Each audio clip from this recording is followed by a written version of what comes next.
Good morning. Ngasi card message ngasi ko ngasi thang jako. Thang jaki number zara gaji number 393 le ko aduga kalada na amuba na traga purple gumba kai gumba do minus set piu ko aduga chak thong bada khoina ha pa ya se kai no ha ka se da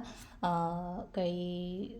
asa house khatang drop ama kai ma do mai taraga change shubo ko pa do mai taraga ha piu ko do ma le re ko aduga sum nongma gi sum ha tips ka ha je ko thang ja numit akan ba numit na ko ada sum phatau di ya nga thok ko tok pa dum bagi di ma'am ma ina sum share tok jagre na ko hadi phataba nga thok ko tok pa hara gadi akoi gi negativity release hon bagi kholan bagi hara gadi long camphor mai thaba ko pa ama lai na ko adagi na yamna hadi kaino harasna ko black magic kumba kai gumba lai na hara gana koi shanthi je ko shanthi mache na ma hape na ko shanthi mache se da akoi gi long ahum katang hapo ko karpur so hapiyo aduga hangam kaino se ko mustard kaino se hangam maru kaino se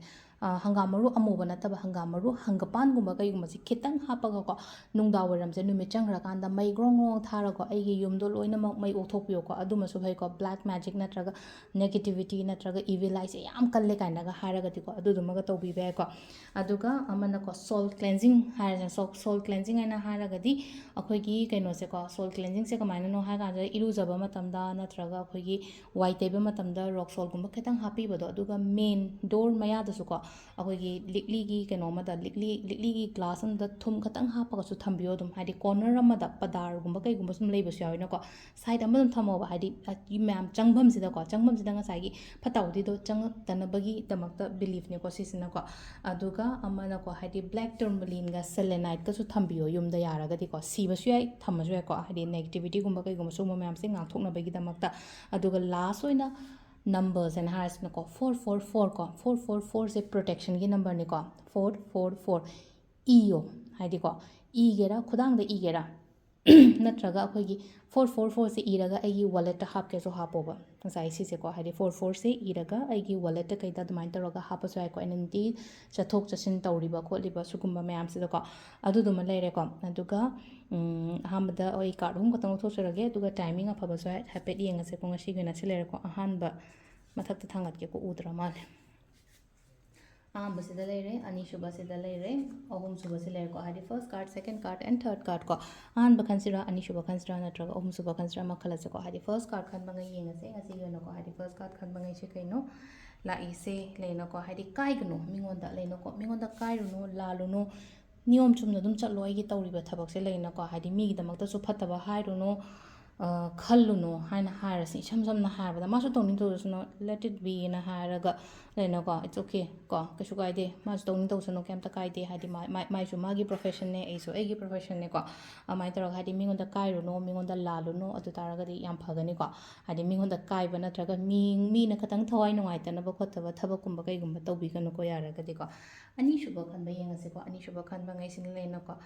opportunities and हारसे बसेदा कोई चाइशियन ओइ गयो तब हादि ma'am उपसलगा लेसे पोसे मनुंग the कय यावगेदि खंगद्रिबा खरदि लेरेबा आई ममांगदा लेनो को अफबगुंबा कैगुंबा खरदि लाइ पोत मैम से अफबसु यावगनी फतबसु यावगनी द हादि फजना खंधरगा खोलगा को हादि तौबिबा थबक इंखांग से को ngasi गयना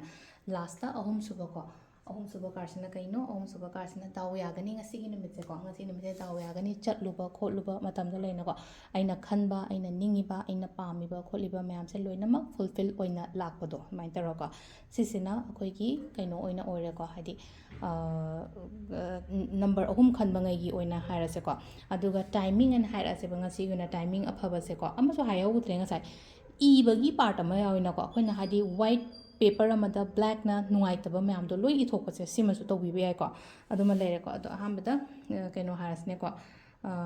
करी करी टाइमिंग से 3 मिनिट 9 दगिना 3 मिनिट 58 फाउंग लेरे को अदगी अमुक 13 मिनिट 13 दगिना पुंग 4 मिनिट 24 फाउंग लेरे अदगी अमुक 3 मिनिट 3 दगिना 3 मिनिट 24 फाउंग लेरे अदगी अमुक 9 मिनिट 94 दगिना अहिंगी 12 मिनिट 39 फाउंग लेरे को अदुगा नुंगालमदाइगिना पुंग 3 मिनिट 9 दगिना 4 मिनिट 23 फाउंग लेरे को सिसिना अखोइगी ngasiगी ओइना अफबा टाइमिंग को अदो सिदा लेरे को अखोइगी ngasiगी ओइना डेली कार्ड मेसेज से मैम अदो मखाता वीडियो समुको निमिनरसे थैंक यू